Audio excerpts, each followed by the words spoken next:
দক্ষিণ এশিয়ার রাজনীতিতে বড় একটি পরিবর্তন হয়েছে, নিশ্চয়ই এর মধ্যে আপনারা জেনেছেন। কি সেই পরিবর্তন? পাকিস্তানে ক্ষমতাসীন যে দল পাকিস্তান মুসলিম লীগ এন, তার যে প্রধান নওয়াজ শরীফ পদত্যাগ করেছেন।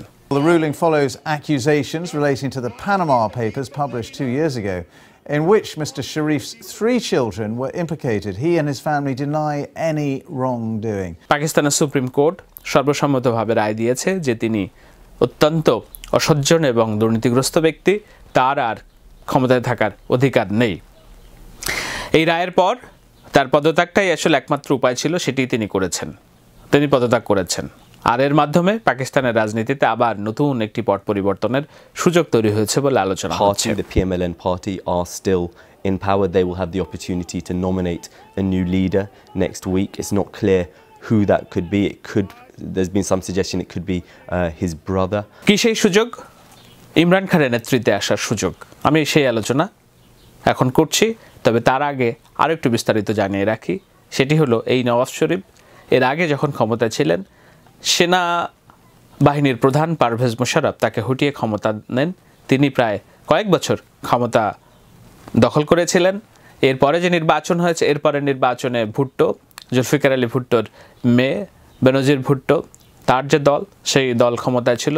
ভুট্টো অবশ্য নিহত হওয়ার পরে ভুট্টোর স্বামী আসিফ জারদারি এবং তার পুত্র বিলাল ভুট্টো, এরা মোটামুটি সরকার পরিচালনা করেছিলেন, কিন্তু দুর্নীতিতে এমন বেশি নিমজ্জিত ছিলেন যে তাদের সেই দলের এখন নামগন্ধ খুঁজে পাওয়া মুশকিল পাকিস্তানের রাজনীতিতে। নওয়াজ শরীফ গত নির্বাচনে ক্ষমতায় আসেন, যদিও তার নির্বাচনে কারচুপির অভিযোগ তুলেছিলেন তেহরিক-ই ইনসাফ পার্টির চেয়ারম্যান সাবেক ক্রিকেটার ইমরান খান। ইমরান খান রাজনীতিতে এসেছেন কয়েক বছর হলো, অন্তত এক যুগ হবে। এই এক যুগে প্রথমবার নির্বাচনে হয়তো তিনি একটি আসনে জয়ী হয়েছিলেন তার নিজের, তারপরের নির্বাচনে 2টি না 3টি। কিন্তু এই নওয়াজ শরীফ জয়ের পর 2013 সাল থেকেই ইমরান খান তার বিরুদ্ধে বেশ দুর্বার আন্দোলন গড়ে তোলার চেষ্টা করেছিলেন এবং তিনি সফল হয়েছেন।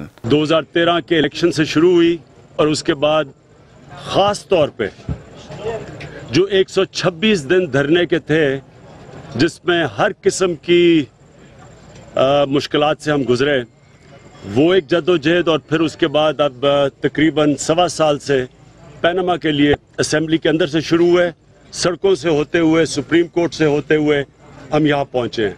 নওয়াজ শরীফ, তার পরিবার, তার অর্থমন্ত্রী, সবার বিরুদ্ধে এই পানামা পেপারসের নাম আছে এবং নওয়াজ শরীফের পরিবার লন্ডনে যে প্রপার্টি অর্থাৎ বাড়ি গাড়ি আছে, সেটি এই দুর্নীতির অংশ বলে জানানোর পর অনেকদিন ধরে এটি নিয়ে আলোচনা হচ্ছিল। আদালতে নানানভাবে এটি নিয়ে বিশ্লেষণ হয়েছে।